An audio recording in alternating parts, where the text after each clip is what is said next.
ईश्वरो गुरुरात्मेति मूर्ति भेद विभागिने व्योमवद्व्याप्य देहाय दक्षिणामूर्ते नमः। ॐ पूर्णमद पूर्णमिदं पूर्णात् पूर्णमुदच्यते पूर्णस्य पूर्णमादाय पूर्णमेवावशिष्यते। ॐ शान्ति शान्ति शान्ति।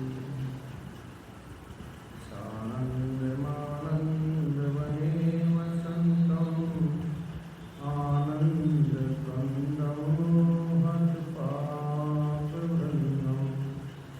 वाराणसीनाथ मनाथनाथं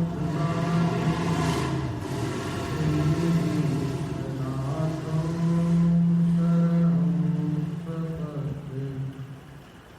नमो गुरुभ्यो गुरुपादुकाभ्यो नमः परेभ्यः परपादुकाभ्यो आचार्य सिद्धेश्वर पादुकाभ्यो नमो नारायण पादुकाभ्यो।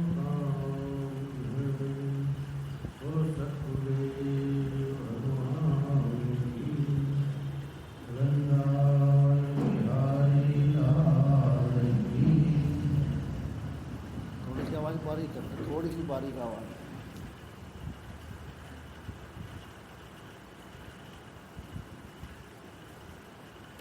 साचो तेरो नाम नाम साचो तेरो नाम साचो तेरो नाम नाम साचो तेरो। झूठे हैं दुनिया के धंधे साचो तेरो नाम। झूठे हैं दुनिया के साचो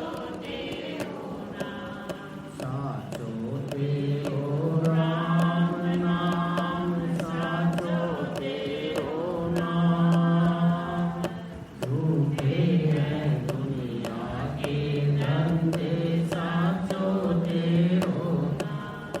कोड़ी कोड़ी माया जोड़ी बन गए लाठी और करोड़ी।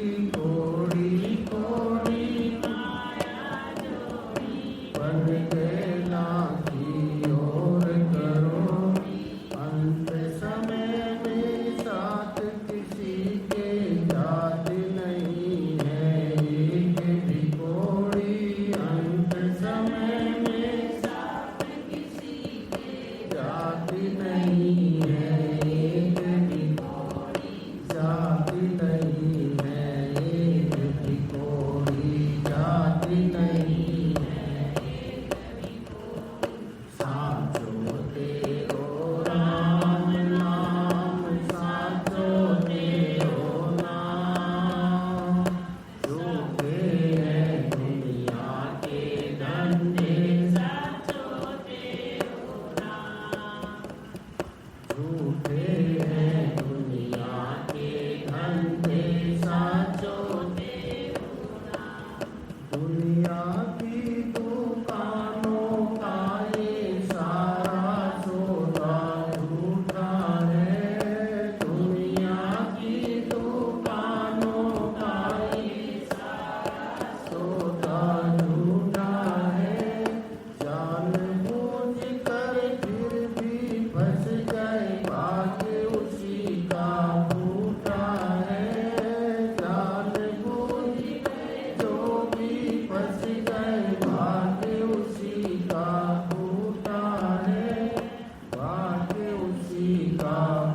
उमापति महादेव की, पवन सुत हनुमान की, बोलो भाई सब संतन की, बोलो भाई सब भक्तन की, बोलो श्री सद्गुरुदेव महाराज की।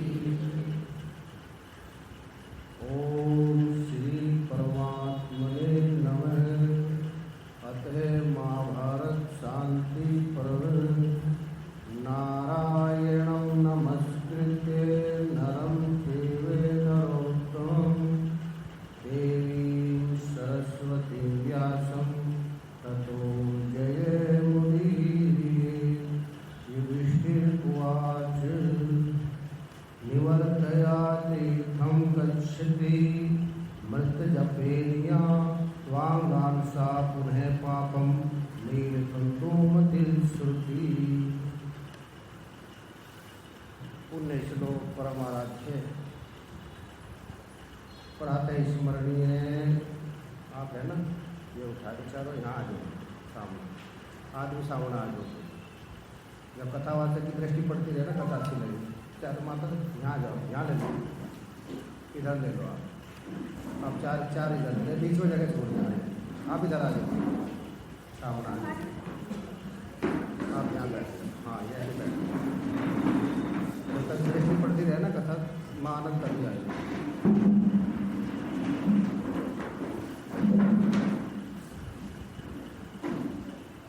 पुण्य श्लोक परमाराध्य प्रातः स्मरणीय। अर्चनीय वंदनीय ब्रह्म सर्वोत्तरीय ब्रह्मनिष्ठ वेदावतार युगावतार तपोनिष्ठ्यामूर्ति सनातन धर्म के प्रखर सूर्य अनंत श्री भूषित समलंकृत साक्षात नारायण रूप विराजमान श्री सद्गुरुदेव भगवान के पावन पवित्र युगल चरणों में कोटि सादर प्रणाम। प्रातः स्मरणीय अर्चनीय वंदनीय पूज्यपाद नारायण महाराज जी के युगल चरणों में बारंबार वंदन। हमारे गुरु सहदर सच्चिदानंद जी महाराज जी को चरणों में बारंबार नमन। और आप सभी के दर्शन करके इस पावन पवित्र शुभ स्थल में एक वर्षोपरांत अत्यंत हर्ष हो रहा। और धन्य धन्य धन्य में यद्यपि सब विधि निज जन जान राम वही संत समागम। वही दिन वही समय वही स्थान धन्य हैं जहाँ पर भगवान की कथा श्रवण करने का, कहने का, मनन करने का, चिंतन करने का सुअवसर प्राप्त होता है। और महापुरुषों के श्री चरण कमलों में बैठने। नारद भक्ति सूत्र में नारद जी कहते हैं, महत संगस्तु दुर्लभो अगम्यो अमोघस्य। पहले तो महापुरुषों का मिलना ही मुश्किल है, मिल जाए तो उनको पहचानना मुश्किल है, और पहचान ले तो उनके श्री चरण कमलों में बैठना मुश्किल है, और बैठ भी गए तो श्रद्धा निष्ठा होना मुश्किल है, और श्रद्धा निष्ठा भी हो गई तो अपने स्वरूप का चिंतन करना मुश्किल है, और ये भी हो गया तो एक जन्म का नहीं, जन्म जन्मांतर, कल्प कल्पांतर, युग युगांतर के पुण्यों का फल है। और आप सभी का निश्चित रूप से एक जन्म का नहीं, आपका नहीं, आपके माता पिता का नहीं, आपके दादा दादी का, परदादा दादी का, सबका पुण्य इकट्ठा होकर के तब आप सभी इस पावन पवित्र शुभ स्थल में, ऐसे स्थान में बैठने का सौभाग्य प्राप्त हो। वरना जिसको न बुलाए यार वो आ नहीं सकता, और जो आ गया एक बार वो फिर जा नहीं सकता। और इसमें भी पुरुषोत्तम मास सबसे श्रेष्ठ मास है। इसको लोन का महीना भी कहते हैं, इसी कोई अधिक मास भी कहते हैं, इसी कोई मन मास भी कहते हैं, और इसी का नाम भी भगवान ने रखा पुरुषोत्तम मास। जैसे एक होता है सीजन और एक होता है स्थान। सीजन पर हर चीज़ सस्ती हो जाती है। जैसे अभी आम का सीजन गया है 2-2.5 महीने पहले, आम आपको मिलता था 50-60 रुपये किलो, और अब आम खरीदो 500-700 रुपये किलो मिलेगा, क्योंकि अब सीजन नहीं है। और वहाँ पर भी सीजन भी है, स्थान भी है। अगर हरियाणा में रोहतक में खरीदे तो 60-70 रुपये किलो सीजन पर, और वही आप सहारनपुर में जाइए बाग में तो आपको 15-20 रुपये किलो मिल जाएगा। इसी प्रकार ये महीना है, सीजन भी है और स्थान भी पावन पवित्र। उसमें भी सबसे पहले तो हरियाणा, हरि अयन कहते हैं भगवान का घर है। अयन माना होता है घर, हरि भगवान कहते हैं मेरा घर है, हरि अयन। और उसमें भी पुरुषोत्तम मास, जो आपको 1000 कथा का पुण्य मिले इसमें मिलते हैं, क्योंकि भगवान यहाँ पर आते हैं पृथ्वी लोक में। इस महीने में भगवान यहीं पर ही रहते हैं। जैसे आप लोग समझे, आश्रम में आप लोग आते थे पहले भी, पर वो आनंद नहीं आता था। ब्रह्म स्वरूप महाराज जी, नारायण महाराज आते थे, कितना आनंद आता था। आश्रम भी और महाराज जी भी आ गए, कितना हर्षोल्लास होता था। तो इसी प्रकार भगवान का तो ये है ही स्थान, पूरा संसार, और भगवान भी आ गए तो 1000 गुना आनंद बढ़ जाता है। इसी प्रकार यहाँ पर कहते हैं ये महीना तो पुरुषोत्तम मास है ही। भगवान ने आने के लिए कब निश्चय किया? ये होता है पुरुषोत्तम मास में जो तिथि होती है ना, कहीं एक तिथि कट जाती है, कहीं 2 कट जाती है। जैसे आपने टाइलें लगाई या पत्थर लगा कर और वेस्टेज हो जाता है, वो टुकड़े रह जाते हैं, तो किसी काम आते हैं क्या? वो किसी काम नहीं आता। लकड़ी का काम करवा, थोड़े बहुत टुकड़े पड़ गए इधर उधर, कटे फिटे, काम नहीं आएंगे। तो ये तिथियों में से कट फिट के रह गए, इनका कोई स्वामी नहीं है। इस महीने की जो तिथियां है, इसका कोई, हर महीने की तिथि के दिन के स्वामी होते हैं, पर इनका कोई स्वामी नहीं है। और जिसका कोई स्वामी नहीं, उसमें आप कोई भी शुभ कार्य कीजिए वो लगेगा नहीं, क्योंकि इसका स्वामी नहीं है। संकल्प कैसे करेंगे? अगर आपको पता ही नहीं है आपका ATM नंबर ये है, तो आप पैसे कैसे निकाल सकते हैं? इसी प्रकार फोन का आपका नंबर ही नहीं पता, नहीं तो उससे बात कैसे करेंगे?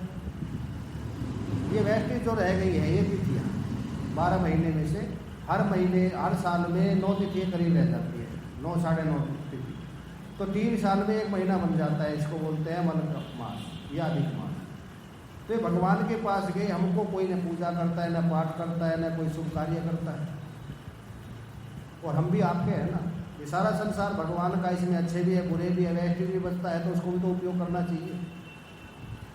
उनकी माँ भी गई, रह भी गए, तो भगवान ने कहा अच्छा आज से मैं अपना नाम देता हूँ तुम लोगों को, और भगवान ने नाम दिया पुरुषोत्तम मास।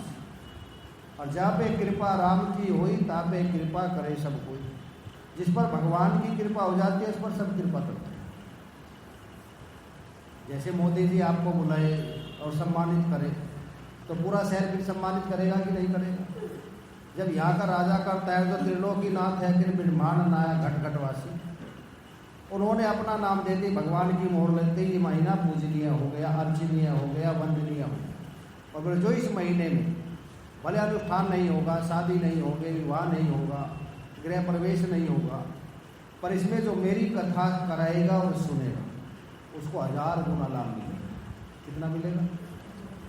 1000 गुना लाभ मिलेगा। आपको 1000 गुना लाभ के लिए इसीलिए मैं आया हूँ। कोरोना काल चल रहा है, सबको पता है, इसमें आना जाना भी थोड़ा कम है। घर से आप लोग नहीं निकले, पर भगवान के लिए निकल गए हैं। बहुत से घर से नहीं निकले पूरा 4 महीने।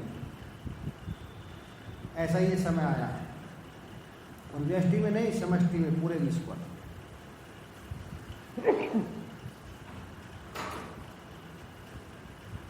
पर इसमें भी आप अभयता प्रदान करने के लिए, क्योंकि ये मौका है। और कहते 139 साल में ऐसा मौका तिथियों के अनुसार आया है। भगवान कोई रास्ता एक बंद करते हैं तो दूसरा खोलते भी हैं। इसी में ही आप कथा सुन सकते हैं, पूजा कर सकते हैं, पाठ कर सकते हैं, अनुष्ठान कर सकते हैं, वो भी पुरस्करण कर सकते हैं, जिसमें आपको 1000 गुना लाभ मिल जाए। तो इसी में ही आपके समक्ष हम रखेंगे महाभारत के शांति पर्व पर चिंतन करेंगे बैठकर। शायद आपने पूरा न सुना हो शांति पर्व, बहुत से तो पहली बार ही सुनेंगे। और महाभारत के प्राण शांति पर्व, वैसे तो 18 पर्व है महाभारत में, पर ये कोई इसमें लड़ाई झगड़े की बात नहीं है। जो महाभारत के शांति पर्व में है, विश्व में कहीं नहीं है। धर्म, अर्थ, काम, मोक्ष चारों कथाएं आपको सुनने को मिली। राजनीति में कैसे सफल हो, आध्यात्मिकता में कैसे सफलता मिले, परिवार में कैसे शांति से रहे, 2600 के करीब उत्तर प्रश्न युधिष्ठिर ने किए। और वहाँ ऋषि मुनि बैठे और साक्षात त्रिलोकीनाथ भगवान बैठे। आप सुन करके कहेंगे महाराज जी पहले क्यों नहीं सुना आपने? जितना ज्ञान भरा हुआ है इसमें, इतना वैराग्य भरा हुआ है इसके अंदर, इतनी भक्ति भरी हुई है, इतना इसमें संसार में कैसे रहना चाहिए, व्यवहार है, आहार है, विचार है। मेरे को भी जब पढ़ा मैंने सुन के आश्चर्य हो गया कि ये 10 साल 20 साल पहले क्यों नहीं पढ़ा। तो आपके सामने महाभारत में शांति पर्व रखे हैं। जब महाभारत का युद्ध प्राय समाप्त हो गया और महाभारत में 39 लाख के करीब वीरगति को प्राप्त हुए थे योग, क्योंकि 18 अक्षौणी सेना थी और एक अक्षौणी में होते 1.25 लाख पैदल, 60,000 घुड़सवार, 21,000 रथ और 21,000 हाथी। कितने योद्धा वीरगति को प्राप्त हो गए। युधिष्ठिर ने देखा ये सब मेरे कारण इनकी मृत्यु हुई है। कारण कौन उनका? मैं कारण। देखो, साधक देखेगा अपनी गलती, संसारी देखेगा दूसरे की गलती, और ब्रह्मज्ञानी ने अपनी देखेगा ना दूसरे की। उसको तो सर्वम खलविदम ब्रह्म है, एक परमात्मा ही दिखाई देता, दूसरा कुछ दिखाई नहीं देता। तो जो साधक की कैसे पता चलेगी हम साधक है क्या? जब अपनी कमी दिखनी शुरू हो जाएगी। प्रभु कृपा जब जानिए, जब दिखे अपनी कमी। तो युधिष्ठिर को अपनी कमी दिख रही है, युधिष्ठिर में कोई कमी नहीं। दुर्योधन को कभी अपनी कमी दिखाई नहीं, और भगवान को न अपनी दिखी न दूसरों में दिखी। वे तो आत्मदृष्टि देख रहे। 3 दृष्टि होती है अलग अलग। एक होता है धर्म चक्षु, एक होता है चर्म चक्षु, एक होता है ज्ञान चक्षु। तो चर्म चक्षु तो ये जिस आंखों से हम देख रहे हैं, और इन आंखों से संसार को ही देखेंगे, क्योंकि चाम से बनी, चमड़े से बनी है, इससे संसार ही दिखाई देता है, 5 भूत दिखाई देते हैं। जो चर्म चक्षु होता है वो उसकी दृष्टि में होता है वस्तु की प्रधानता, चाहे धर्म से आए, अधर्म से आए, झूठ से आए, पाप से आए, कैसे भी आ जाए मुझको तो ये चाहिए। उसकी दृष्टि में होता है वस्तु की प्रधानता। जैसे दुर्योधन की दृष्टि में वस्तु की प्रधानता, मुझको तो राज्य चाहिए कैसे भी चाहिए, चाहे उनको जला के मारने से आए, चाहे युद्ध करने से आए। दूसरी दृष्टि है अर्जुन की दृष्टि में है धर्म की दृष्टि। धर्म चक्षु ये देखता है धर्म से, हमारा शास्त्र क्या कहता है, हमारा सनातन धर्म क्या कहता है। मैं धर्म का पालन करूंगा, धर्मो रक्षति रक्षते। धर्म है तो सब कुछ है, धर्म नहीं है तो कुछ भी नहीं। ये अर्जुन की दृष्टि में धर्म चक्षु। और भगवान की दृष्टि में आत्मज्ञान, सीधी आत्मा पर दृष्टि है, संसार पर दृष्टि नहीं, धर्म पर दृष्टि नहीं, ज्ञान चक्षु। और अर्जुन को भी कहते हैं कि मैं अपना रूप दिखाना चाहता हूँ, देखना चाहते हो तो मेरा रूप देखो। पर इनसे नहीं, दिव्यम ददामी ते चक्षु, मैं तुमको दिव्य चक्षु देता हूँ। उत्क्रामंतम स्थितम वापि भुंजानम व गुणान्वितम विमूढ़ा नाम पश्यंती पश्यंती ज्ञान चक्षु। पश्यंती का होता है देखना चाहता है तो मुझको ज्ञान चक्षु से देखो। तो यहाँ क्या खुल रहे हैं? न आपको यहाँ पर चर्म चक्षु नहीं खुलेंगे, धर्म चक्षु और ज्ञान चक्षु दो के लिए आप यहाँ बैठेंगे, यहाँ पर कथा सुनेंगे। हमारा धर्म क्या कहता है, और एक ज्ञान चक्षु क्या तीसरा नेत्र खोलने के लिए, यही ज्ञान चक्षु है। अलग से ज्ञान चक्षु नहीं कि यहाँ से खुल जाएगा। यहाँ पर मस्तिष्क में बुद्धि है, और बुद्धि का विकास इसको इतना होगा आपको सुनने से जैसे आपने 100 किलोमीटर की छलांग एकदम से लगाई। तो ज्ञान चक्षु खोलने के लिए यहाँ पर बैठे हैं। और सत्संग में क्या बदलता है? मन ही बदलता है। आपकी न आंखें बदलेगी, न आपका कालापन गोरापन हो जाएगा, न आपकी हाइट बढ़ जाएगी, न मोटापा कम होगा। कथा में क्या बदलता है? मन बदलने के लिए कथा है। और मन ये मनुष्यानाम कारणम बंध मोक्ष, मन ही मनुष्य के बंधन और मोक्ष का कारण, और कोई कारण नहीं, यही कारण है। और इसी को ही बदलना है। आप देखो, जैसे अब 1 घंटा पहले बैठे आप, 1 घंटे में देखना आपका मन बदल जाएगा। अभी देखो, जहाँ मन था क्या क्या सोच रहा था, अब मन सारा यहाँ लग गया, और इधर लग गया तो इधर से मन बदल गया तो काम बन गया। मेरा यार यशोदा कवर हो चुका है, वो दिल हो चुका है, जिगर हो चुका है, और जो मन इधर था अब इधर हो चुका है। बस मन बदल गया तो बंधन कट गई, और मन संसार की तरफ घूम गया तो बंधन, और अपनी तरफ घूम गया तो यही मुक्ति है। चाबी एक ही है, ताला भी एक ही है, इधर घुमाओ तो ताला बंद हो गया और इधर घुमाओ खुल गया। बस मन को ही घुमाना है, न तन को घुमाना है, न धन को घुमाना है, न घर को घुमाना है, न शरीर को घुमाना है, न आँखों को घुमाना है, न कान को घुमाना है, न हाथ को घुमाना है, बस मन को घुमाना है। और मन घूम जाता है, किसे घूमेगा? ये सत्संग से ही घूमेगा। तो इस कोरोना काल में भी और पुरुषोत्तम मास में ये भी बहुत जरूरी है। परंतु आजकल डर लगता है, कहते हैं कोरोना है, कथा नहीं सुननी चाहिए, सामाजिक दूरी बना के सुनो, कुछ नहीं बिगड़े। अच्छा, कहते हैं नोट मत गिनो, कोरोना में कहते हैं ना, कोई सा मानता है क्या आप में से? है कोई सा हाथ उठाई जिसने नोट में गिनता हो? वहाँ पर नहीं डर लगता, नोट सब गिनते हैं। और सरकार क्या कहती है? नोटों को हाथ मत लगाओ, मत गिनो इनको, पता नहीं किस लिए लिए होंगे। कोई है ऐसा जो न गिनता हो? सामाजिक दूरी जरूरी है, जो परमात्मा के सावधानी जरूरी है, सावधानी हटी दुर्घटना घटी, पर सावधानी के साथ सब कार्य करते रहे। और ये भी कार्य सावधानी के अनुसार आपको करना है, दूर दूर बैठ करके श्रवण करना है, तो इसमें आपको आनंद आएगा और विशेष आनंद आएगा। अब हम कथा में प्रवेश करते हैं। तो सबसे पहले यहाँ पर बताते हैं, अगर जीवन में अपना उद्धार करना है तो सबसे मुख्य कारण क्या है? शुरुआत कहाँ से होती है? सबसे पहले बताते हैं, जहाँ हम हैं वहाँ से शुरू करो। महाभारत में यही कहते हैं युधिष्ठिर कि जहाँ हम हैं कहाँ, ये तो पता होना चाहिए। कोई पूछे कि आप कहाँ हैं, आप फट बता देते हो कि हम वहाँ पर हैं। अब आध्यात्मिक यात्रा करने जा रहे हैं तो हम कहाँ हैं? हम शरीर में हैं, शरीर के धरातल पर है कि मन के धरातल पर है कि बुद्धि के धरातल पर है कि वस्तु भी हमारी दृष्टि में नज़र कहाँ टिकी हुई है? वस्तु पे टिकी हुई है कि धर्म पे टिकी हुई है कि ज्ञान पे टिकी हुई है? जहाँ जहाँ तीनों की बात चलेगी और तीनों को समझते चलेंगे कि हमारी दृष्टि कहाँ पर है। और जहाँ दृष्टि, जैसी दृष्टि ऐसी सृष्टि, दृष्टि ज्ञानमयी पश्चेत ब्रह्म। स्वामी रामकृष्ण परमहंस कहते थे, चील सबसे ऊपर उड़ती है आकाश में, पर उसकी दृष्टि कहाँ पर है? तो हमारी दृष्टि पूरी अभी कहाँ है?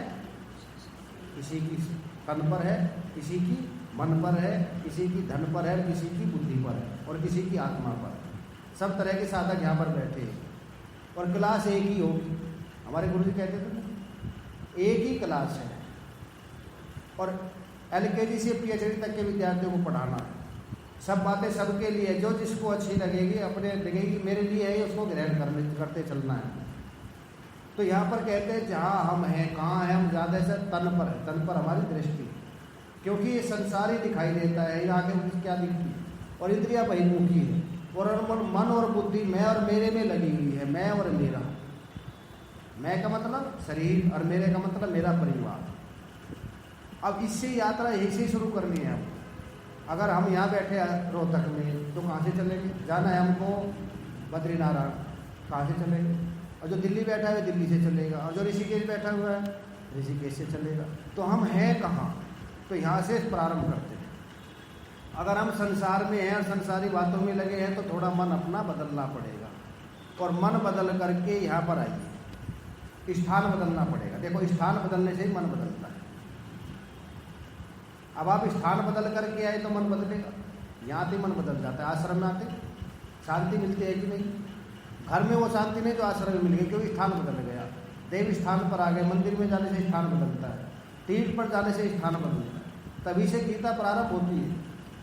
जब कुरुक्षेत्र में युद्ध प्रारंभ होगा, शंख बज गई, तब धृतराष्ट्र ने कहा, धर्म क्षेत्र कुरुक्षेत्र समवेता युद्ध समय माम का पांडवस्य व किम कुर्वत संजय।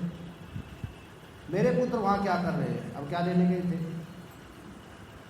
अगर आपको ड्यूटी पर जाओ और आपके पिताजी पूछे, बेटा वहाँ क्या कर रहे हैं? आप क्या कहेंगे? दुकान पे जाओ तो क्या कर रहे हैं? स्कूल में जाओ, बेटा क्या कर रहे हो? पढ़ाने के लिए गया है। तो पूछा वहाँ क्या कर रहे हैं? उनको पता है कि युद्ध करने के लिए, फिर भी क्यों पूछते हैं? कि कुरुक्षेत्र तीर्थ स्थान है, शायद तीर्थ में जाकर के मन बदल गया, इसलिए वहाँ पर जगह चुनी थी भगवान ने। तीर्थ स्थान है, ग्रहण में भगवान भी 1 महीने तक वहाँ पर रहे, शायद मन बदल गया। कई कहते हैं महाराज जी आपके पास भेजते हैं थोड़ा उसका मन बदल जाएगा, महाराज जी गंगा किनारे चलते हैं थोड़ा मन बदल जाएगा। परंतु बदल भी अर्जुन का बदलेगा, दुर्योधन का नहीं बदलेगा। आप चने भिगोते हैं ना कई बार, अंकुरित तो सब खाते हैं ना आजकल, मूंग की दाल भिगो और तो दाने सारे मुलायम हो जाएंगे। एक दो दाना ऐसे 1 महीने तक रखो, मुलायम होने वाला नहीं है, ऐसे का ऐसे निकलेगा। चने का दाना भी इतना कठोर होता है, मुलायम नहीं होगा, ऐसे का ऐसे निकलेगा। इसी प्रकार दुर्योधन है कठोर चना, अर्जुन का मन बदल गया। अर्जुन कहते हैं मैं युद्ध नहीं करूँगा। क्यों? बोले सब अपने खड़े वेद को मार करके अगर मैंने राज्य प्राप्त कर लिया तो धिक्कार है ऐसे राज्य का, खून से सना हुआ राज्य मुझको नहीं चाहिए। कुरुक्षेत्र जाते बदल गए। जो हस्तिनापुर में मन था, रोष था,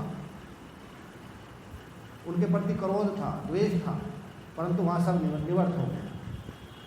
दुर्योधन का नहीं बदला, दुर्योधन ऐसे का ऐसे ही रहा, वही छल वही कपट वही 420। तो इसी प्रकार कहते हैं ये मन कहाँ बदलता है? सत्संग से बदलता है। और सत्संग जैसा हीरा कहीं पर भी नहीं है। ये महापुरुष क्या सुनाते हैं, क्या दर्शन दिया? सत्संग को सर्वोपरि उतारते। बिन सत्संग विवेक न होई, राम कृपा बिन सुलभ न सोई। बिना सत्संग के विवेक नहीं हो सकता और ये भगवान की कृपा के बिना संभव नहीं। इसीलिए आप पकड़ो, हमको ये हीरा मिला हुआ है पर इसकी परख नहीं है। जब पता चलेगा, क्योंकि एक शामी पे दोष होता है, जो सामने ज़्यादा समीप रहते हैं उसकी कदर का पता नहीं चलता, और जब कदर का पता चलता है तब हम उस लायक रहते नहीं हैं। हमारी किडनी लीवर ठीक काम कर रहा है, हमको कोई महसूस ही नहीं होता, पर जिसका खराब हो गया उससे पूछो, उसको कहो करोड़ों रुपए भी ले लीजिए पर मेरा शरीर ठीक होना चाहिए। अब भाव को तो पता चलता है हर चीज़। तो हमको सत्संग मिल गया ना, भाव मिल गया, तो इसकी कीमत का पता नहीं, पर महापुरुषों से पूछो कितनी कीमत लगाई है उन्होंने।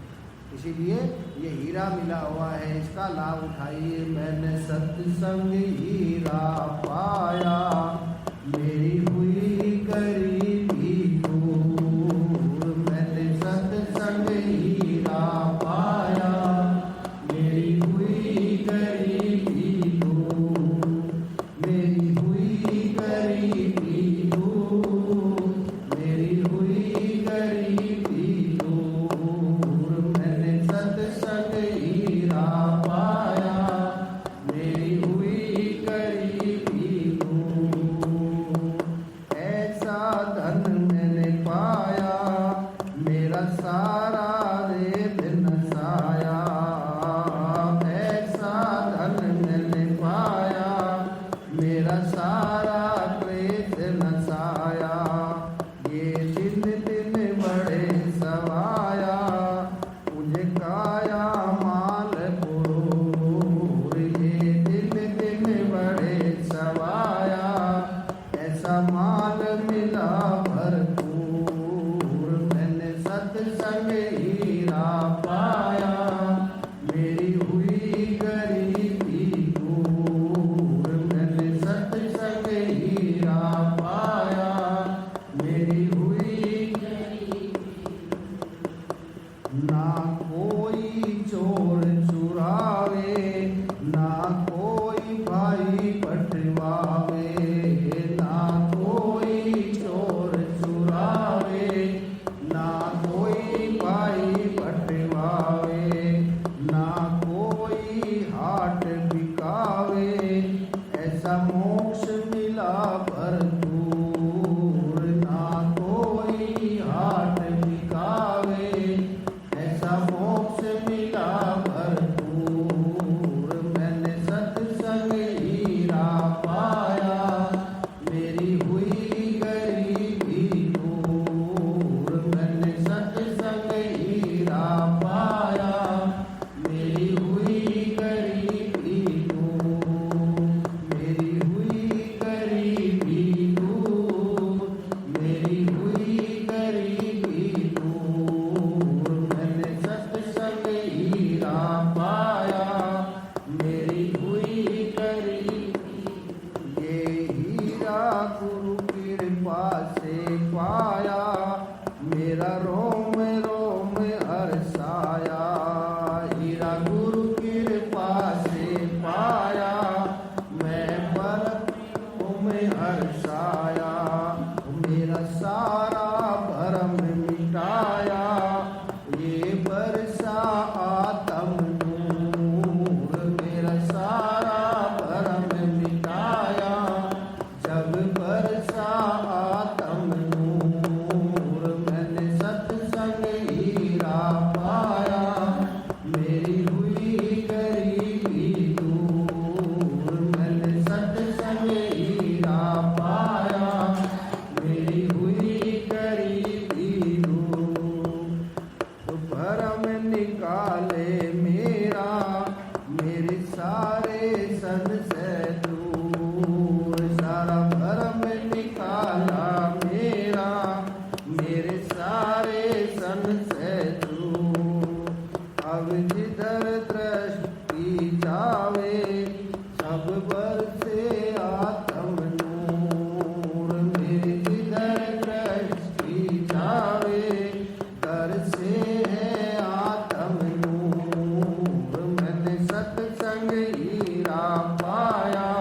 ये हीरा मिल गया, सदा सदा की गरीबी दरिद्रता थी कौन सी? आध्यात्मिक, सांसारिक नहीं, आध्यात्मिक सबकी सब दूर हो गई। अब कोई अभाव दिखता भी है तो ये सत्संग पूरा भर देता है। इस हीरे को एक बार देख लेते आनंदित हो जाते हैं। जैसे माता आभूषण को देख के आनंदित होती है, लॉकर में रखे निकाल के देख लेती है, खुश हो जाती है। मेरे पास पहने या न पहने, और पहन ले तो और ज़्यादा खुशी हो जाती है।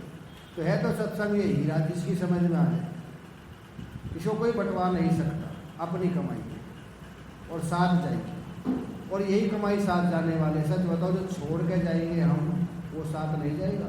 जो अपने आप दिया, समय हो संसार में लगाया, ये रह गया, छूट गया। और जो धन लगाया, साथ जाएगा। जो धन अपने आप अपने हाथ से दिया, वो हमारे खाते में चढ़ता है। जो घर छोड़ के गए बच्चों के लिए, रिश्तेदारों के लिए, संबंधित को चढ़ने वाला नहीं। आपने जो बैंक में जमा पैसे किए हैं वो ATM में निकाल सकते हैं, जो घर रखे हैं वो निकलने वाले नहीं। बोले हमारे घर रखे हैं जो हम छोड़ गए, ये भी निकाल दीजिए, निकल सकते हैं क्या? जो अपने हाथ से दिया। धर्मराज के यहाँ जब जाते हैं, बोले तूने दिया कितना? वो चढ़ा हुआ है। जो छोड़ के आया वो नहीं। सच बताओ, छोड़ के ज़्यादा जाते हैं कि दे के ज़्यादा जाते हैं? छोड़ के ज़्यादा जाते हैं, दे करके। और चढ़ेगा वो जो दिया है अपने हाथ से। जो समय अपने आप लगाएंगे शरीर से, वो चढ़ेगा। सत्संग में, सुमिरन में, स्वाध्याय में, सेवा में, भजन में अगर लगाया हो तो चढ़ गया। इतना समय तेरा हीरा है, इसको तू बंटवा सकता है। ये तेरे आगे पुण्य में काम आएगा, तेरे मोक्ष में काम आएगा। तो संसार के लिए दिया, चिंता में दिया, शोक में दिया, दुख में दिया, वो चढ़ने वाला नहीं। अगर ये चढ़ाना रिश्व में भी इस महीने में 1000 गुना चढ़ जाएगा। तो ये 1000 गुना चढ़ने के लिए महापुरुषों की प्रेरणा से आपके अंदर ये शांति पर सुनने को मिले। कथा कहाँ से प्रारंभ होती है? आज तो भूमिका बनेगी। जब महाभारत का युद्ध समाप्त हो गया, युधिष्ठिर ने देखा, हस्तिनापुर में आया और आकर के देखता है, सब मर गए, जवान कोई दिखलाई देता ही नहीं। सब जिधर देखते हैं विधवा दिखलाई देती है, बच्चे दिखाई देते हैं, बूढ़े दिखाई देते हैं। तो उनके अंदर वैराग्य जागृत हो गया। और जो ये वैराग्य आता है, अगर हमारे को कोई भी बीमारी हो गई या अपमान हो गया और उसमें से मन खट्टा हो गया, उधर से वैराग्य आ गया, तो समझ लीजिए भगवान की कृपा से आया। और अगर डिप्रेशन में पहुंच गए तो प्रारब्ध खराब है। सोचता है सारी मेरी कारण हुआ है, कारण मैं हूँ। देखो अच्छा आदमी क्या सोचेगा, कोई भी बात हो जाए वो सोचेगा मैं ही कारण था, दूसरा नहीं। मैं ये ना करता तो ठीक रहता। अपनी कमी देखे। दुर्योधन की कमी कभी नहीं देखी। दुर्योधन पता था कितना दुष्ट है, सब देखते थे। वो कहते हैं शिवधन, फिर भी कमी दिखाई नहीं देती, अपनी कमी दिखाई देती। अगर मुझको राज्य का लोभ न होता तो युद्ध ही नहीं होना था, और युद्ध नहीं होता तो इतने मर क्यों जाते हैं, सब मर के। अब मैं ये हाथ खून से सने हुए राज्य पर नहीं बैठूंगा। यही बात अर्जुन को मोह हो गया था। देखो भूत का होता है शोक, क्रोध हम करते हैं, क्रोध करते हैं तो कई बार उसका शोक होता है कि नहीं होता, हमको ये बात कहनी नहीं चाहिए थी, क्यों हमने कह दिया। क्रोध में तो निकल जाती है, और उसका शोक होता है। जो होने के बाद होता है, भूत में होता है, उसका होता है शोक। और भविष्य की होती है चिंता, इन बच्चों का क्या होगा, आगे इसका क्या होगा, बहू का क्या होगा, बेटे का क्या होगा, इसका। और वर्तमान में होता है मोह। तीन ही परेशान करते हैं हमको, भूत का, शोक जो बीत गए। अरे वो प्लाट था ना, बेचना नहीं था, वो बेच दिया, करोड़ों रुपए का होता है। शोक कर रहे हैं, जो बीत गया वापस आएगा क्या? जो तीर कमान से निकल गया उसका पीछा कौन करे? और जो वर्तमान में है, जो चले गए, उनका मोह है कि जो है उनका है, जो सामने आंखों के, उनका क्या होता है मोह। और भविष्य की होती है चिंता, इनका हुआ क्या।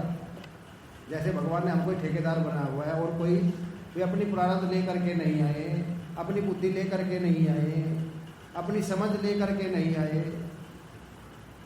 सोचते हैं माँ बाप असुर को, इसको तो बुद्धि नहीं, ऐसा करना, ऐसा करना, ऐसा करना, ऐसा करना। और हमको पता, मुझे पढ़े लिखे भी ज़्यादा है, उनकी विद्या भी ज़्यादा है, समझ भी ज़्यादा है। हम नहीं जानते, फट कर लेते हैं इस पर, फिर भी बुद्धि अपनी बड़ी मानते हैं। क्या होगा? ये मोह के कारण। और भविष्य की होती है चिंता। तो युधिष्ठिर जी को क्या हो गया? शोक हो गया। वही अर्जुन को पहले मोह हो गया था, जब सामने देखे मर जाएंगे, कट जाएंगे सब, मैं युद्ध नहीं करूँगा। भगवान ने समझाया, पूरी गीता जी मोह को दूर करने के लिए। और जब अर्जुन ने कहा नष्टो मोह स्मृति लब्ध्वा तत्प्रसादात् मयाचि, अब मेरा मोह नष्ट हो गया, जैसा आप कहोगे ऐसा करूँगा। भगवान चुप हो गए। गीता जी में आपने पढ़ा। यहाँ पर युधिष्ठिर को शोक हो गया, तो युधिष्ठिर ने कहा मैं राज्य पर अब बैठूंगा नहीं, मैं तो गंगा जी के किनारे जाऊंगा और जाकर के पश्चाताप करूंगा। तो गंगा पापम ससीतापम दैन्यम कल्प तरुष तथा पापम तापम चैदैन्यम ध्यानंती संतो महाशय। गंगा मैया पापों को दूर करती है, और हमने तो बहुत बड़ा पाप किया है। 39 लाख आदमी हमारे कारण मर गए। बस कितने बचे थे? 11 आदमी बचे थे महाभारत में। 39 लाख 39 में से कुल 11 आदमी। पांडवों की तरफ से बचे थे 7, 5 पांडव, सात्यकी और भगवान श्री कृष्ण। और उनकी तरफ से बचे थे 4, कृतवर्मा, अश्वत्थामा, कृपाचार्य, और एक था धृतराष्ट्र के दासी पुत्र था, उसका नाम था युद्धसु। जब युद्ध में कहा युद्ध शुरू होगा, जिसको भी दूसरी तरफ जाना है, किसी तरफ इधर का इधर आ सकता है, इधर का इधर आ सकता है, अपनी समझ से, किसी पर कोई दबाव नहीं है, जिसको जो अच्छा लगे उधर चले जाए। तो युद्धसु कौरवों की तरफ से पांडवों की तरफ आ गया। बोले मुझको यहाँ नहीं रहना, मुझको ये अच्छा नहीं लगते, दबाव कुछ नहीं था, तो इधर आ गए। तो कितने आदमी बचे थे?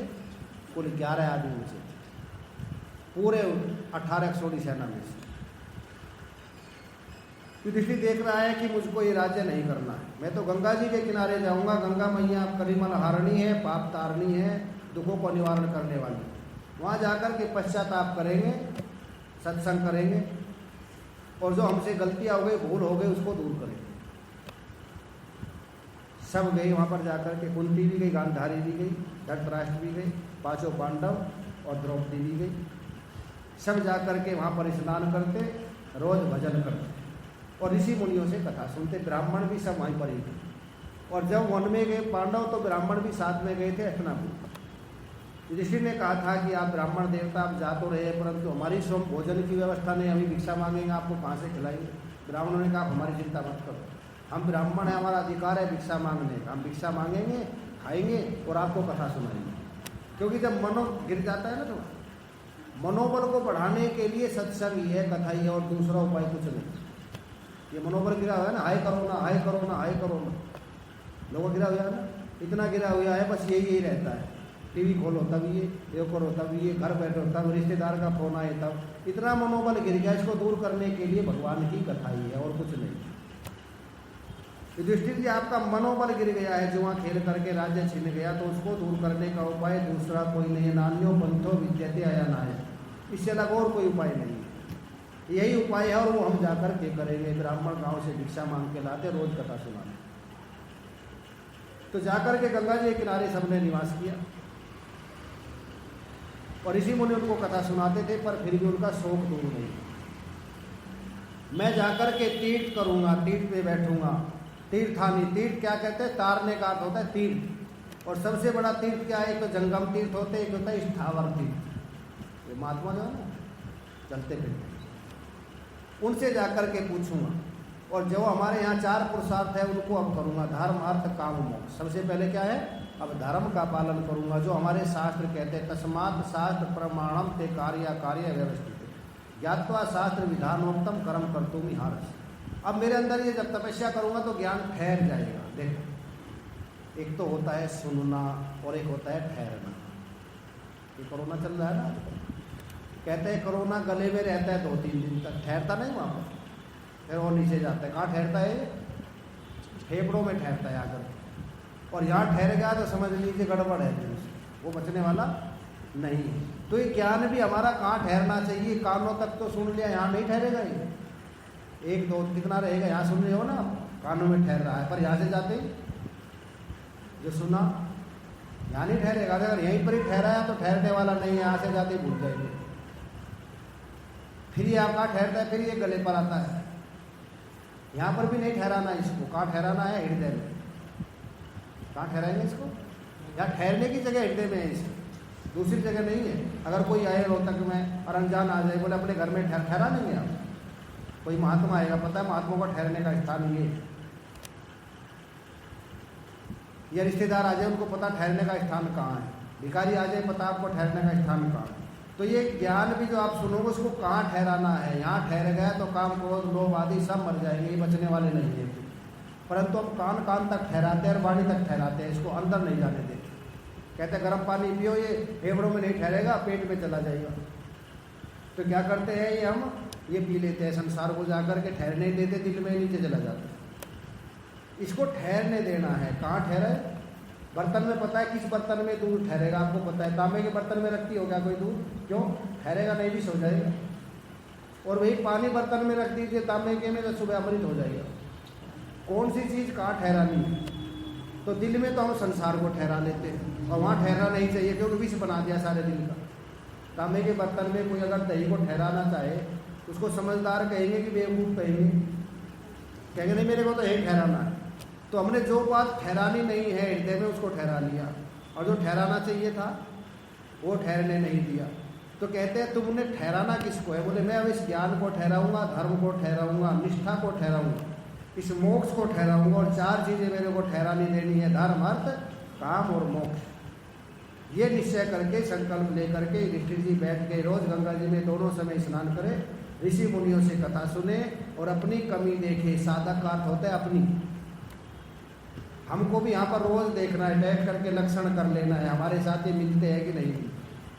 जो जो युधिष्ठिर बताएंगे, पहले सबसे पहले तो लेट करके देखे मेरे कहाँ गलत हूँ, मुझको शांति क्यों नहीं मिल रही, ये चैन क्यों नहीं मिल रहा, ये आनंद, ये मोहमाया दूर क्यों नहीं हो रही। करनी तो पड़ेगी, यमराज करेगा, अपने आप कर लीजिए। स्वामी रामदेव कहते थे या तो इस्तीफा लिख दीजिए या टर्नीमेंट होना पड़ेगा। इसमें इज्जत है, लिखना तो जरूर पड़ेगा। हम नहीं 10 साल, 20 साल, 50 साल, 25 साल बाद हमारे जैसे अरबों खरबों चले गए, ये मोहमाया करते हैं। अगर हम भी ऐसे ही गए तो मनुष्य शरीर किस काम आया? ठीक है, समय होता है हर चीज़ का। 60 के बाद में अब वो काम करना है तो मेरी बेटी बंटवा सकती, ना मेरा बेटा बंटवा सकता। अब तक उनके लिए किया, जितनी आयु बाकी रह गई कर दी तेरे नाम। तो युधिष्ठिर बार बार आंखों में आंसू आते। या गदाद्रव्य तेजस्य चित्तम रुदत्य भीषणम हस्ती कविच। बार बार होते हैं, पश्चाताप करते हैं, और पश्चाताप भी पापों को दूर करते हैं। 4 से बताए राजा युधिष्ठिर कहे 4 तरह से पाप दूर होते हैं। तो गंगा जी स्नान करने से, मैं गंगा जी स्नान किया। दूसरा पश्चाताप करने से, हाय मेरे से गलती हो कैसे गई। और तीसरा होता है अपने पापों को बताने से। और चौथा होता है महापुरुषों का सत्संग सुनने से। सत्संग क्या करेगा? उनको उजागर कर देता है। ये प्रकट होने शुरू हो जाते हैं, अपना स्वाध्याय होना शुरू हो जाता है, स्वयं का अध्ययन होना शुरू हो जाता है। ये 4 से दूर होते हैं, मैं चारों काम करूंगा। और 1 महीने का संकल्प लेकर के बैठ गए। तो हम लोगों की महापुरुषों के चरणों में बैठे हुए ना, तीर्थ हो गया ये थावर। और यहाँ पर बैठे हुए तो लक्षण अपने साथ मिलाते चलना है। ये नहीं कथा सुनी और ठहरने कहाँ देना है इसको, यहाँ ठहरे। तो युधिष्ठिर की बार बार आंखों में आंसू आते हैं, और ठाकुर जी को बार बार याद करता है, हे भगवान मेरा मन बदल दीजिए और मेरी बुद्धि को बदल दीजिए कि आप में लग जाए। व्याकुल होते हैं बार बार, बार बार उचाटी लगती है, कहीं वो लगते हैं ना उचाटी। तो इसीलिए कहते हैं यही लक्षण है भगवान की प्राप्ति के लक्षण है। जब अपनी कमी दिखे, ज्ञान की प्राप्ति के लिए प्यास जग जाए, मछली की तरह तड़पना शुरू हो जाए, पानी पानी बस पानी पानी चाहिए। अगर ये आ गया तो पहले वैराग आएगा, ज्ञान से पहले। जितने भी महापुरुष से वैराग सच्चा आ गया तो ज्ञान भी सच्चा हो जाएगा। और वैराग्य झूठा है तो ज्ञान भी नकली होगा, फिर असली होने वाला नहीं है। तो उनके अंदर सबसे पहले वैराग्य सच्चा है। उसके लक्षण क्या है? लक्षण बताते हैं, शरीर पर भी लक्षण आते हैं। जैसे कोरोना के लक्षण आते हैं ना, शरीर पर खांसी आनी शुरू, बुखार होना शुरू, क्या समझ लेते हैं? हो गया काम। तो इसके भी लक्षण आते हैं। क्या क्या लक्षण आएंगे? तो लक्षण बताते हैं, जब तक मिले नहीं भगवान भगत व्याकुल हो रोते हैं। जब तक मिले नहीं भगवान भगत व्याकुल हो रोते हैं। भगत व्याकुल हो रोते हैं, भगत व्याकुल हो रोते हो। जब तक मिले नहीं भगवान भगत व्याकुल हो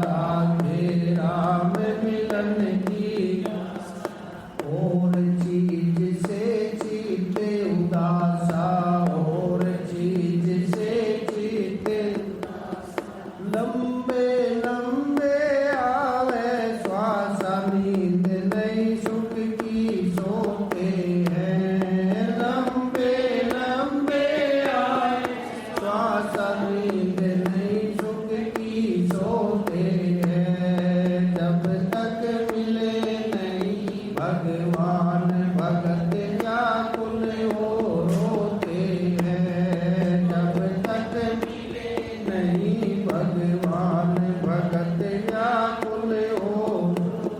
पहला लक्षण बतलाया लंबे लंबे श्वास जैसे बुखार आ जाता है ना, किसी की प्रशंसा सुने और अपना शत्रु लगता है तो लंबे लंबे श्वास आते हैं और नींद सुख की नहीं सोते कब मिलेगा कबीर सुख से सोते हैं कबीरा सब सुखिया सब संसार है खावे और सोवे दुखिया दास कबीर है जागे और रोवे किसके लिए रोते थे संसार के लिए कि भगवान के लिए।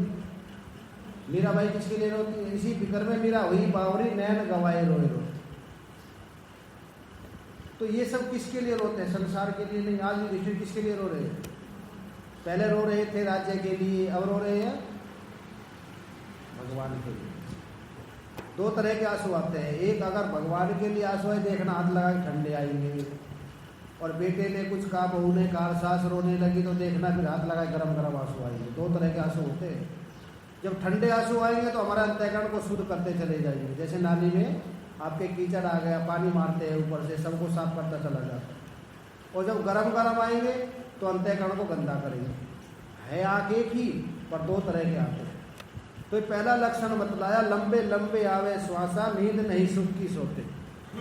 भाई क्या होगा ये मनुष्य शरीर मेरा ऐसे चले जाएगा क्या। ये 83,99,999 योनि प्राप्त करने के लिए मिला इसीलिए मिला था क्या। जो कार्य हम कर रहे हैं बाप क्या कहे कार्य नुमाया कर गए कॉलेज हुए नौकर हुई पेंशन मिली और मर गए। यही जीवन है क्या। जीवन सब शुरू होता है ये चेत वेदी सत्यमष्टि न चेती न वेदी न महती विनष्टि भूतेषु भूतेषु विचित्य धीरा प्रेता स्मात लोकामृता भवन्ति। अगर इस शरीर के रहते रहते ही काम बन गया तो बन गया फिर गधे के शरीर में नहीं बनेगा कुत्ते के में नहीं बनेगा भेड़ बकरी के नहीं बनेगा। मनुष्य शरीर में ही बन सकता है। दुर्लभ साल सुलभ कर पावा जो न तरे भवसागर नर समाज स्पाई शोकृत निंदक मूढ़मती आत्म हनगति जय। मैं नहीं कह रहा तुलसीदास जी ने भी कहा शास्त्र भी कहते हैं उपनिषद भी कहते हैं वेद भी कहते हैं पर हम इतने नासमझ है मानने वाले तैयार है नहीं। सतगुरु बार बार समझाए ये मन माने नाई रे तुझे काटा से हंस बनाए ये मन है कि मानता नहीं। कितना ही समझा लो हम तो मानने वाले है नहीं। हम तो उनकी मानेंगे जो हमें नरक में ले जाएंगे जो मोक्ष में ले जाएंगे उनकी मानने वाले नहीं हैं हम उन्हीं की मानेंगे जो कहाँ ले जाएंगे और ऐसे नरक में डालेंगे वहाँ से निकलना बड़ा मुश्किल हो जाएगा। इसीलिए जल्दी करो उत्तिष्ठत जागृत प्राप्त वराने को धत है। सब महापुरुष वेद शास्त्र पुरुष हाथ उठाए जल्दी करो समय का कोई भरोसा नहीं कब आ जाए किसका आ जाए कहाँ आ जाए। लंबे लंबे आवे श्वास नींद नहीं सुख की सोते हैं जब तक मिले नहीं भगवान भगत व्याकुल हो। पहला लक्षण। अब दूसरा लक्षण कम बोले और कम ही खावे कम बोले और प्रियतम की बहु याद सतावे प्रियतम की बहु याद जल भुन कर पिंजर हो जावे नैन जल से मुख धोते हैं जब तक मिले नहीं भगवान भगत व्याकुल हो।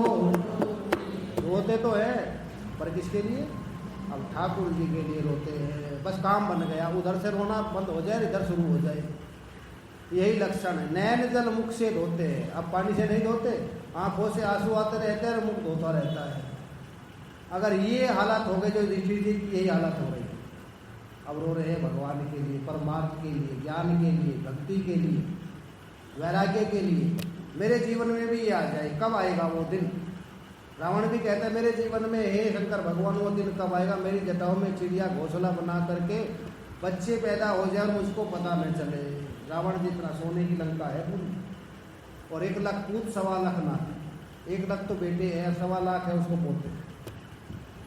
हमारे पास तो सोने का 2, 4, 10 तोले हो जाए ना, अहंकार में आ जाते हैं, पर सोने की पूरी लंका है। और वो भी कहता है संसार से तो सुख मिलने वाला है नहीं, क्योंकि यहाँ पर है ही नहीं, हम वहाँ ढूंढ रहे हैं जो वस्तु है नहीं, फिर कहाँ मिलेगा? हे भगवान, मेरे जीवन में वो दिन कब आएगा जब मेरी जटाओं में चिड़िया घोंसला बना करके बैठ जाए और मुझको पता न चले समाधि को। यही कहते नैन जल से मुख धोते हैं, ये स्थिति हो जाए तो समझ लीजिए बस काम बन गया, मनुष्य शरीर सार्थक हो गया। और नहीं तो ज्ञान का वाहन है वैराग्य, सुख का वाहन क्या है? वैराग्य। ये वैराग्य से सुख आएगा। अलगता है धन से आ जाएगा, पद से आ जाएगा, प्रतिष्ठा से आ जाएगा, सबसे बड़ी भूल है ये दुख आएगा लेकर के। पर ये सुख किस पर बैठ कर आता है? वैराग्य। जैसे आप कोई स्कूटरी में बैठ के आए, कोई गाड़ी में बैठ करके आए, साधन होता है, तो ये साधन क्या है? सुख का। अगर सच्चा सुख चाहिए कहाँ मिलेगा? रोज गाते तो है, पर गाते गाते समझते नहीं। हम चाहते बच्चों से मिल जाए, बेटी से, बेटे से, बहू से, पोते पोतियों से, और गाते क्या है? मिलता है सच्चा सुख केवल भगवान तुम्हारे चरणों में, मेरा मान तुम्हारे ये हिंदी मेरी पल पल क्षण क्षण रहे ध्यान तुम्हारे चरणों में, मेरा मान तुम्हारे। पर गाते ही गाते हैं, ढूंढते दूसरी जगह है, मुंह से कुछ कहते हैं, गाते कुछ है, और जहाँ गाते हैं वहीं ढूंढे। जहाँ गा रहे हैं, कह रहे हैं, वहीं ढूंढना चाहिए ना, पर कहते कुछ है हम और ढूंढते कहीं हैं, ढूंढते हैं उनमें, इनमें। और गाते क्या है? सच्चा सुख केवल। केवल का मतलब दूसरी जगह नहीं, ऑप्शन कुछ है ही नहीं दूसरी जगह, वही मिलेगा। और ढूंढते हैं दूसरी जगह, कहते हैं दूसरी जगह। भगवान भी कहता है यार तू कहता कुछ है, करता कुछ है। जबान का पक्का नहीं, जबान का पक्का कहते कहता कुछ है, जबान फिसल जाती है, यहाँ से जाती फिसल जाएगी। इसीलिए जहाँ कहता है वहीं ढूंढ, जहाँ शास्त्र कहते हैं वहीं ढूंढ। तो इसीलिए कहते हैं यहाँ पर नैन जल से मुख धोते हैं, जब तक मिले नहीं भगवान भगत व्याकुल हो रो, धन और मन में लगी उचाटी, धन और मन में। उचाटी तो समझो, आप तो सारी भाषा जानते हो ना। उचाटी का मतलब कैसी बेचैनी? दृष्टांत तो सुन लीजिए, बेचैनी कैसी? जैसे बेटा है और बेटे को हो गई देर आने में, और फोन है नहीं, और आना था 10 बजे तक, रात के 12 बज गए, माँ सोएगी क्या? या फोन आ गया उसका, मैं 1 बजे बस आधा घंटे पहुँचने वाला हूँ, और 1 बजे माँ को फ़ोन किया, माँ सोने वाली है क्या? उचाटी है, बार बार देखेगी आया कि नहीं आया, आया कि नहीं आया, आया कि नहीं आया। इसको होता है उचाटी। ट्रेन में जाए, ट्रेन हो गई 4 घंटे लेट, बार बार देखता है जाके, पटरी पे खड़ा होकर झाँक, आ जाएगी जल्दी ट्रेन, उचाटी लग गई। तो ये क्या है? ये सब उचाटी है। आपको तो जैसे महाराज जी के दर्शन करने हैं, दरवाज़ा बंद है, तो आपको उचाटी लग जाती थी, कब दर्शन होंगे, कब दर्शन होंगे, कब कृपा होगी। तो क्या होता है उसके अंदर? उचाटी लग जाती है। कब आएगा मेरा सावरिया, कब दर्शन होंगे, कब ये ज्ञान होगा। इसीलिए तन और मन में लगी उचाटी, तन और मन में निकले हुक डटे नहीं छाती, निकले हुक डटे नहीं, लेकर पड़ जाऊँ आसन पाटी, दुख में व्याकुल होते हैं, जब तक मिले नहीं भगवान भगत व्याकुल हो।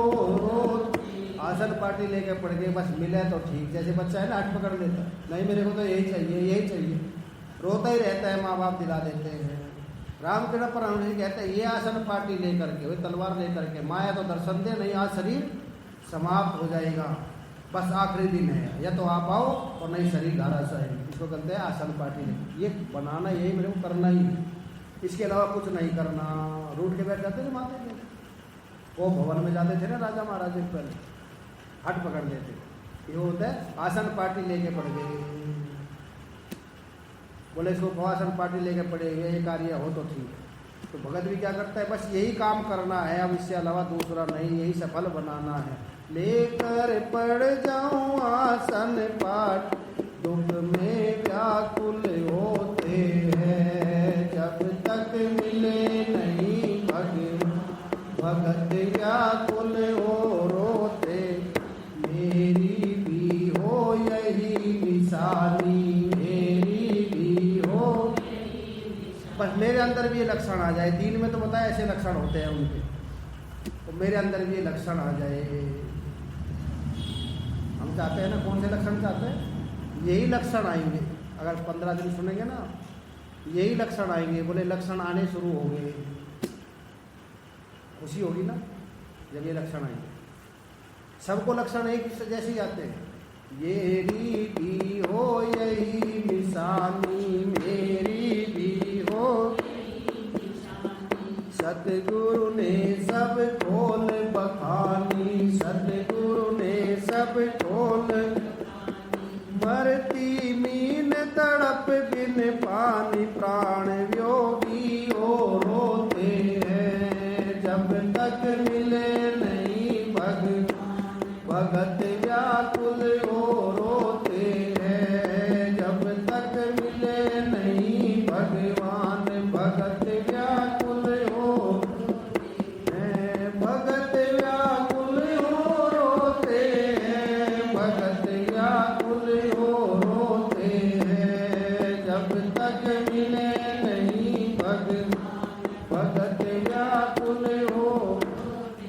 तो ये व्याकुलता आ जाए, बड़े भाग्यवानों को आती है। मैं तीर्थ पे जाऊंगा, संतों के चरणों में बैठूंगा, गंगा जी का स्नान करूंगा और अपना आपको कमी देखूंगा, दूसरे की नहीं, अब अपनी कमी मुझको देखनी है। ये लक्षण आ जाएंगे तो समझ लीजिए मोक्ष के हम अधिकारी हो गए। सारे पाप ताप संतापों की निवृत्ति हो गई। तापय त्रय विनाशाय, तीनों ताप दूर हो गए। और ताप दूर होते ही अपने स्वरूप में विराजमानता है। कैसे होगी आज आपको ये बतलाया। और इसके लिए क्या करना पड़ेगा, थोड़ा आपको एडमिट होना पड़ेगा। जैसे करते हैं ना, टेस्ट करते हैं, टेस्ट से पहले पता नहीं चलता, अंदाजा होता है तो शक होता है।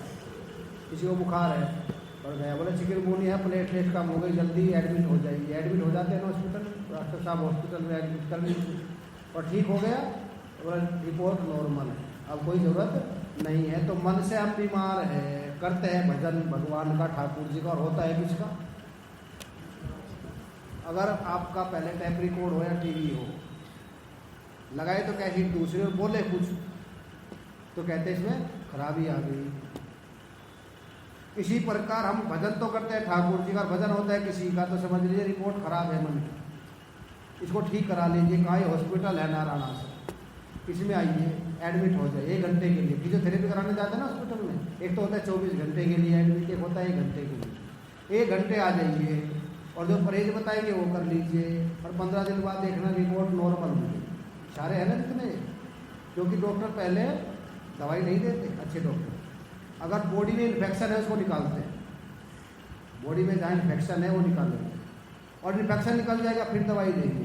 तो 5-7 ऐसे तो इन्फेक्शन निकालने में लगेंगे। जो हमारे अंदर इन्फेक्शन है बताएंगे, निकालना आपका काम है। हाँ ये इन्फेक्शन है, इसको निकालो, इसको निकालो, इसको निकालो। जैसे माताएं चावल बनाए या मूंग की दाल बनाते हैं, उसमें से जो विजाते तत्व है ना, मिट्टी है, कंकड़ है, कांच का टुकड़ा, उसको निकाल देते तब बनाती है, या पहले बना के निकालते हैं। इसी प्रकार पहले ये निकाल दीजिए, जो जहाँ जहाँ भी इन्फेक्शन है उसको बॉडी में से निकालिए। दवाई कौन सी है? यही दवाई है सत्संग, ये निकालेगा। इसको अंदर जाने दीजिए, ये निकालता चले जाएगा, निकालता चले जाएगा। महाराज जी थोड़े बीमार हो गए, दिल्ली में गए तो उनको कहा लूज मोशन की दवाई थी, 20 बार थी। बोले इनको लूज मोशन होने दो, सारा इन्फेक्शन निकल जाएगा, दवाई तब असर करेगी। तो इसी प्रकार ये सत्संग को अंदर जाने दो, इन्फेक्शन निकालेगा, जब निकल जाएगा फिर बाकी रह जाएगा चिदानंद रूप है शिवो हम। उसमें करना कुछ नहीं है, बस इसको निकालना है। कपड़े में सफाई नहीं डालनी, कपड़े का मैल निकालना। मैल कौन निकालेगा? साबुन मैल पर छोड़ करता है कि कपड़े पर करता है? मैल पर करता है तो ये सत्संग किस पर चोट करेगा? जो हमारे अंदर मैल आ गया है। और जो आत्मा पर चोट नहीं करेगा, आत्मा तो चोट लगता ही नहीं, हो तो निर्गुण निराकार है, अपना स्वरूप है। नैनम छिंदंती शस्त्राणि, जहाँ चोट करेगा उसको निकालेगा, उसको निकाल दे दीजिए। कपड़े में सफाई डालनी नहीं पड़ती, सफाई तो उसका स्वरूप है। आनंद स्वरूप तो हम है, दुख क्यों आ गया अंदर? इस दुख को निकालेगा, इस पर चोट मारेगा, वो दूर होगा। और मैं पूरा प्रयत्न करूँगा, आप भी श्रवण से पूरा प्रयत्न करना। आज तो यही भूमिका बनाते हैं, कल से ठीक समय पर 5 बजे से 6 बजे तक आपको श्रवण करेंगे। मैं पूरा जोर लगाऊंगा, आप भी जोर पूरा लगाना। श्रवण आपको करना है और कराना मेरे को है, फिर देखना बोले दाग तो ढूंढते रह जाऊंगे। और सतगुरुदेव सर्वे भवन्तु सुखिनः, सर्वे सन्तु निरामया, सर्वे भद्राणि पश्यन्तु, मा कश्चित् दुःखभाग् भवेत्। ओम शांति शांति। सभी देखो सामाजिक दूरी भी बनाए रखेंगे और कथा का भी आनंद लेंगे। थोड़ा थोड़ा दूर करके सब बैठते रहेंगे और कथा का भी पूरा आनंद लेंगे।